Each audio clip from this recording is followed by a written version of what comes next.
कहना है कि कहानी कभी खत्म नहीं होती, वो और भी बेहतर होती जाती है। ये हमारा JSW ग्रुप का $23 बिलियन का एम्पायर, जिसमें JSW steel, energy, cement, infrastructure, multinational services है। JSW ग्रुप ने अपने विजन, मिशन और कोर वैल्यूज की हेल्प से 20 साल में 10x ग्रोथ हासिल की और अपने ब्रांड्स और प्रोडक्ट में सफलता हासिल की। ये है डोली यूनिट का मैन्युफैक्चरिंग प्रोसेस, जिसमें हम गारमेंट में काम करते हुए एक ही बार बना। ये है बारहवीं का ओवरव्यू, जिसका कैपेसिटी 1.4 MPa है। यहाँ हम 8 mm से लेके 40 mm तक TFT बार बनाते हैं। हाल ही में हमने 50 mm का सक्सेसफुल कमीशनिंग किया है। हम यहाँ पे JSW new steel 500D, 550D, 550 CRS, 500 CRS और स्पेशल ग्रेड PDS बनाते हैं।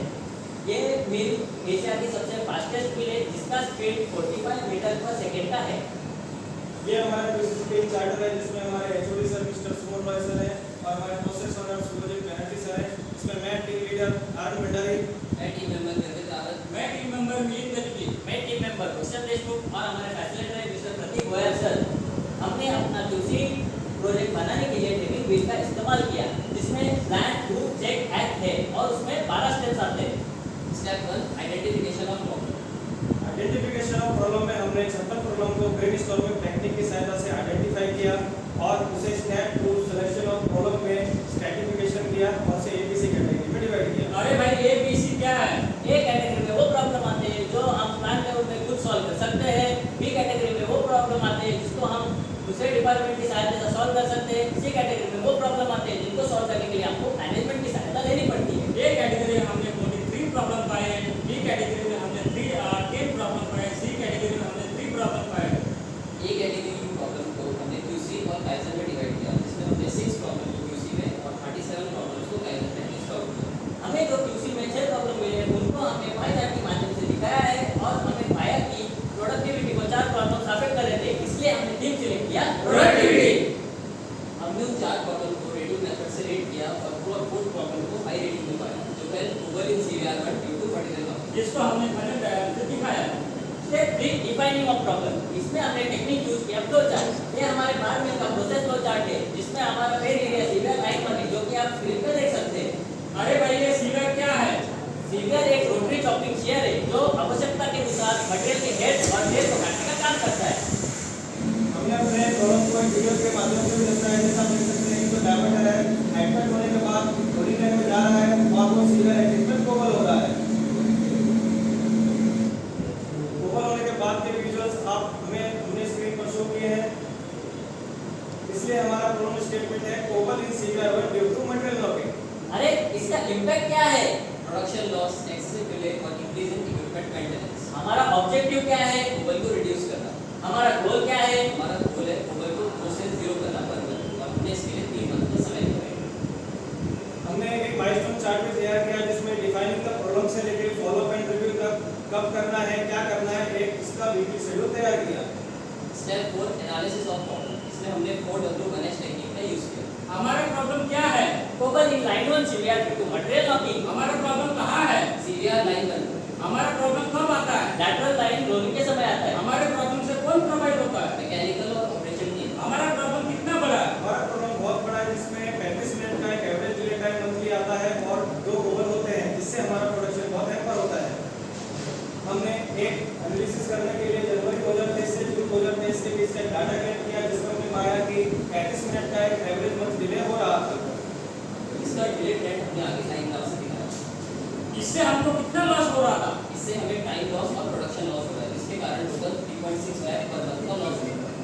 Step 5 identification of causes. इसमें हमने टेक्निक यूज किया ब्रेनस्टॉर्मिंग। हमने ब्रेनस्टॉर्मिंग टेक्निक यूज करके 13 पॉसिबल कॉजेस को ढूंढा और आगे जाके उनको फिर कौन डायग्राम की कैटेगरी जैसे मैन, मटेरियल, मशीन, एनवायरनमेंट में सॉर्ट आउट किया।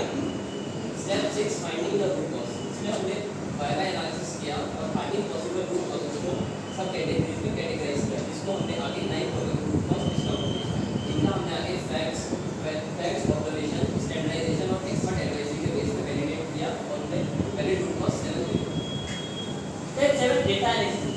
डेटा एनालिसिस में हमने टोटल स्टॉपेज डिले और फ्रीक्वेंसी को टेक्निक के माध्यम से दिखाया है और हमें पाया कि 253 मिनट का डिले 46 फ्रीक्वेंसी में आ रहा है। हमने फ्रीक्वेंसी और डिले टाइम पर कोबल का एक चेक शीट तैयार किया, जिससे हमें पता चला कि हमारा 212 मिनट का जो डिले था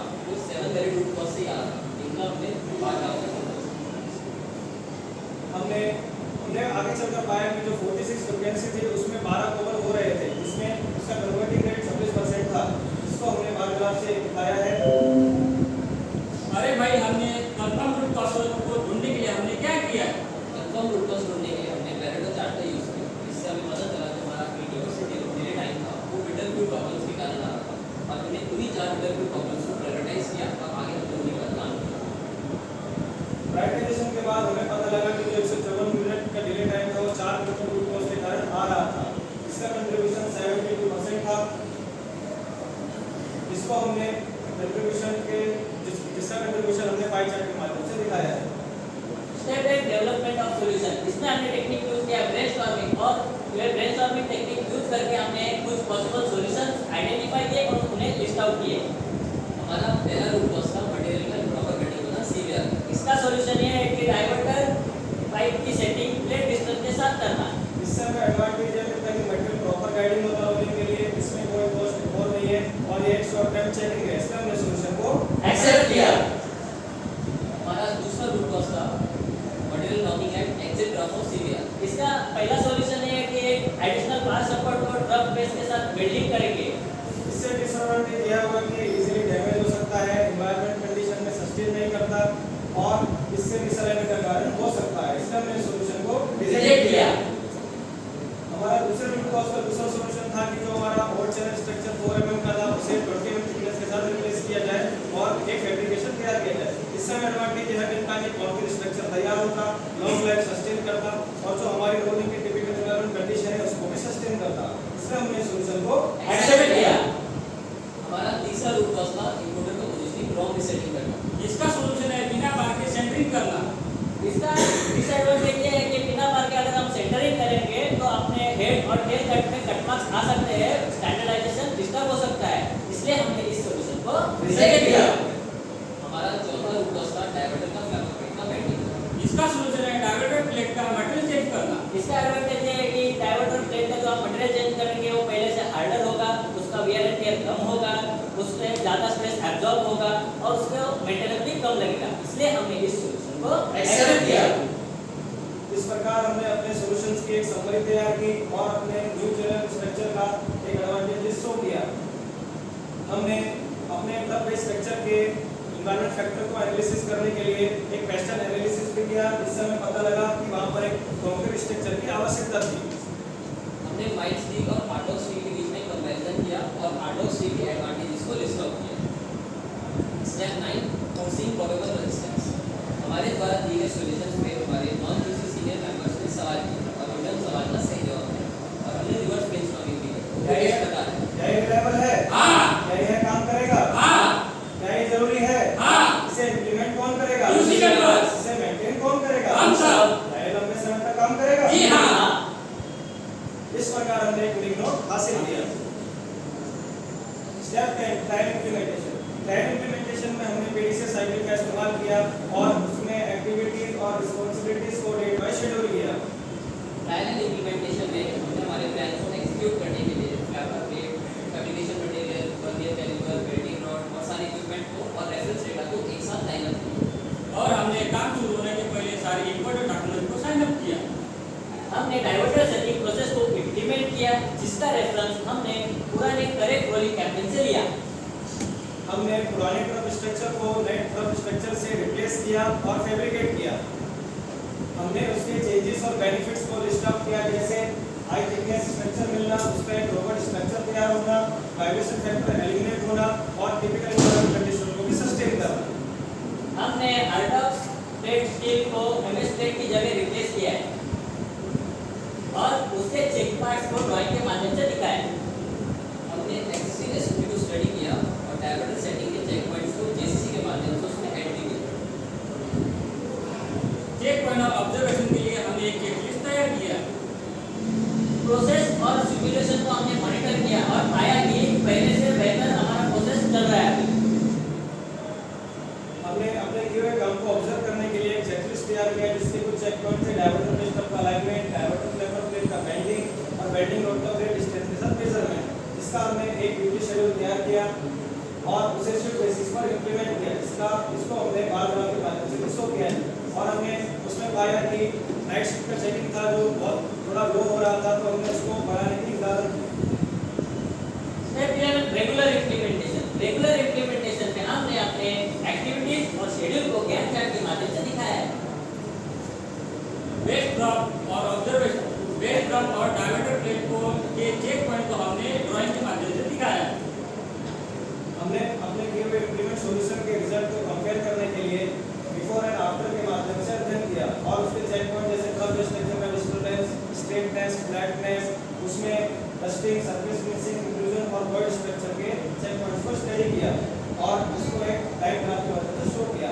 हमने डायमीटर फ्लैपर के मई 2023 से दिसंबर 2023 के बीच एक डाटा कलेक्ट किया और उसका एक सेक्शन तैयार किया और उसे हमने बार ग्राफ के माध्यम से भी दिखाया है।